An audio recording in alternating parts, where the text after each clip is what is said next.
Oke kawan-kawan, selamat datang di latihan soal-soal sulit untuk Olimpiade IPA SD. Langsung saja kita bahas nomor pertama. Oke, di sini ada gambar tengkorak ya. Tipe sendi dari struktur yang ditunjukkan pada gambar di atas adalah A. Diartrosis, B. Amfiartrosis, C. Sinkondrosis, D. Sinartrosis. Oke, bisa teman-teman jawab? Coba dijawab dulu. Jadi diartrosis ini memungkinkan adanya gerakan bebas ya sendinya itu, contohnya lutut, siku, seperti itu. Sedangkan amfiartrosis adalah sendi kaku yang memungkinkan pergerakan yang terbatas karena disatukan oleh tulang rawan dan tidak memiliki rongga sendi, contohnya sendi di bagian panggul, kemudian sambungan antar ruas tulang belakang dan hubungan antara tulang dada. Sementara sinkondrosis adalah sendi tulang rawan primer, di mana tulang dihubungkan oleh tulang rawan hialin, contohnya lempeng epifisis pada tulang panjang. Nah, sinartrosis adalah persendian yang tidak memungkinkan pergerakan sama sekali. Contohnya adalah hubungan antar tulang tengkorak. Jadi, untuk nomor pertama ini kita jawab sinartrosis. Selanjutnya nomor 2, dua organisme yang mempunyai kesamaan genus memiliki kemungkinan berikut. A. Kelas yang sama, ordo yang berbeda. B. Kelas yang berbeda, spesies yang sama. C. Ordo yang sama, spesies yang berbeda. Atau ordo yang berbeda, spesies yang sama. Nah, kita lihat di sini contohnya adalah bawang merah dan bawang putih, di mana spesiesnya berbeda ya. Untuk bawang merah itu adalah Allium cepa, sedangkan bawang putih adalah Allium sativum.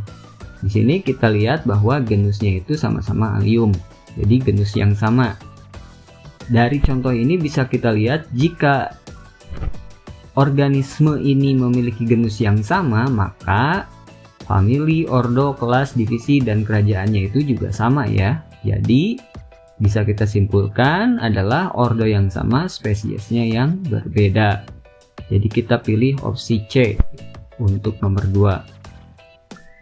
Kemudian untuk nomor 3 di sini ada gambar see the picture. If there is pollution of harmful substances in the water, birds of prey and humans as the highest trophic level are most at risk of accumulating these substances. This phenomenon is called bioaccumulation, biomagnification, bioremediation, or eutrophication. Apa kira-kira jawabannya teman-teman? Jadi jika ada polusi dari zat yang berbahaya di air, burung pemangsa dan manusia adalah tingkat tropik yang memiliki resiko paling tinggi dari akumulasi zat yang berbahaya tersebut. Fenomena ini disebut bioakumulasi, biomagnifikasi, bioremediasi, atau eutrofikasi. Nah, di sini kalau bioakumulasi itu biasanya terjadi pada organisme tunggal, misalnya seekor ikan hidup di air, airnya tercemar dengan mikroplastik misalnya. Nah, si ekor ikan itu lama-kelamaan akan mengumpulkan mikroplastik di dalam tubuhnya. Nah, itu disebut bioakumulasi. Nah, sedangkan biomagnifikasi itu terjadi melalui rantai makanan. Misalnya ikan tersebut dimakan oleh manusia. Nah, jadilah mikroplastik tadi ada di manusia. Nah, itu melalui rantai makanan biasa disebut biomagnifikasi. Kalau bioremediasi itu adalah pemulihan lingkungan yang tercemar dengan menggunakan mikroorganisme atau tanaman. Untuk eutrofikasi sendiri adalah pencemaran air akibat akumulasi nutrisi berlebihan. Jadi nomor 3 ini kita pilih biomagnifikasi, opsi B. Selanjutnya nomor 4.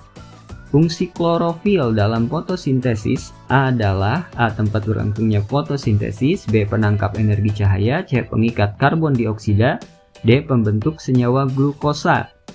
Fotosintesis ini klorofil ya. Jadi klorofil itu berfungsi untuk menangkap energi cahaya berupa foton dan foton ini akan digunakan untuk mengaktifkan elektron ya di sini. Nah, elektron ini akan digunakan reaksi selanjutnya.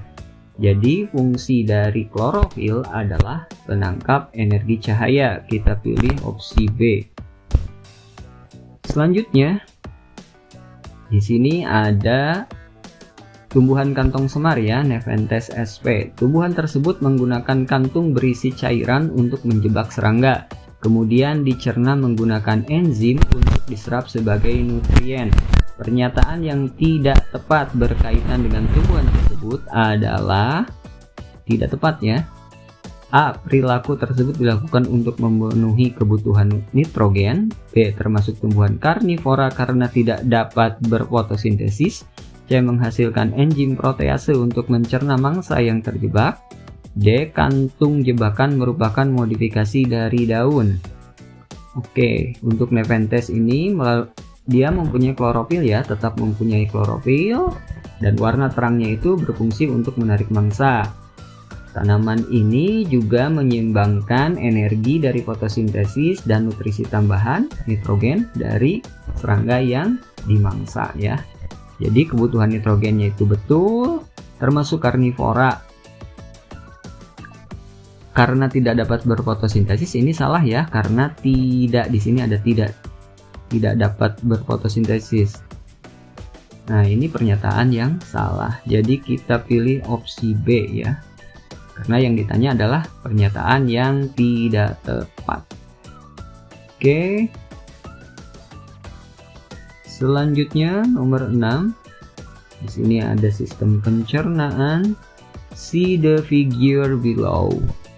Glucose is normally absorbed by structure and protein is firstly digested in. Jadi glukosa diserap di mana? Kemudian protein pertama kali dicerna di mana? Maksudnya seperti itu. Untuk glukosa ini biasanya diserap oleh usus halus ya. Kemudian untuk pencernaan protein sendiri itu biasanya secara kimiawi berlangsung di lambung. Jadi kita tinggal lihat di sini mana usus halus, mana lambung. Usus halus ada di opsi E ya. Kemudian untuk lambung ini C ya.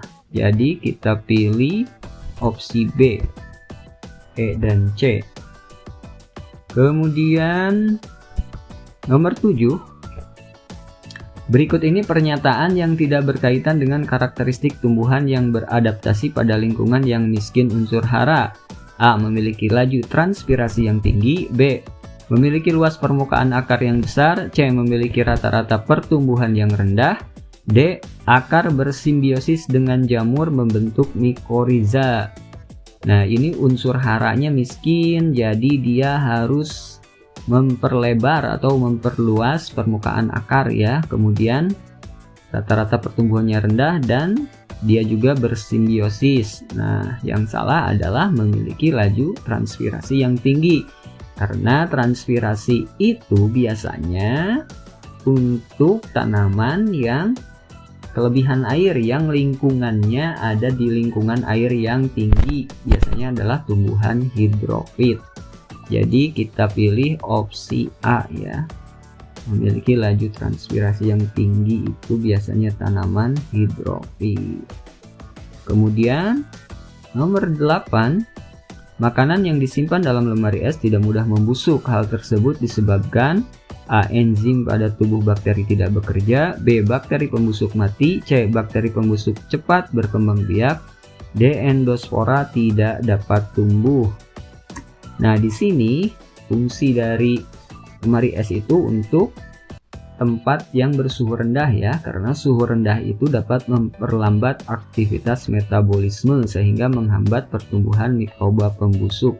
Nah, aktivitas metabolisme ini tentu dia melibatkan enzim ya, karena enzim ini biasanya punya suhu tertentu untuk bisa bekerja secara optimum. Jadi kita pilih opsi A ya untuk nomor 8. Selanjutnya nomor 9. Dalam ekosistem sawah terjadi pola interaksi antar populasi dalam bentuk rantai makanan sebagai berikut. Padi dimakan oleh tikus, tikus dimakan ular, kemudian ularnya dimakan elang. Apabila salah satu mata rantai kita musnahkan, misalnya ular, maka kemungkinan yang akan terjadi adalah, oke, kita lihat ya, padi dimakan tikus, dimakan ular. Jika ularnya populasinya menurun, maka kemungkinan tikus akan berkembang biak lebih banyak ya.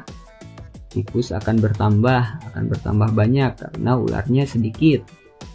Gara-gara si tikus ini bertambah banyak, dia makannya jadi banyak juga. Jadi padi yang dimakan tikus itu banyak, jadi padinya menurun. Nah, dari sini bisa kita lihat bahwa produktivitas padi menurun karena terjadi kepunahan populasi ular yang akan diikuti terjadinya peningkatan populasi tikus. Jadi kita pilih opsi D. Padi turun, ular turun, dan tikusnya naik ya. Kemudian nomor 10, di sini ada gambar pernyataan yang tepat berkaitan hewan pada gambar di atas adalah: A. Hewan tersebut menempati tingkat tropik pertama. B. Hewan tersebut berperan sebagai detrivor. C. Hewan tersebut bersifat karnivora. D. Hewan tersebut mengalami metamorfosis sempurna. Oke, kalau belalang biasanya dia makan daun ya biasanya, tapi di sini adalah belalang sembah.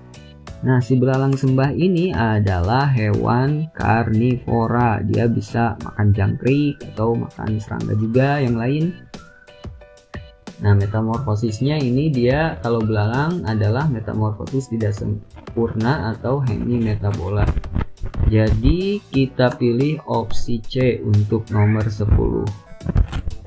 Oke, terima kasih sudah menyimak video ini. Sampai jumpa di video selanjutnya.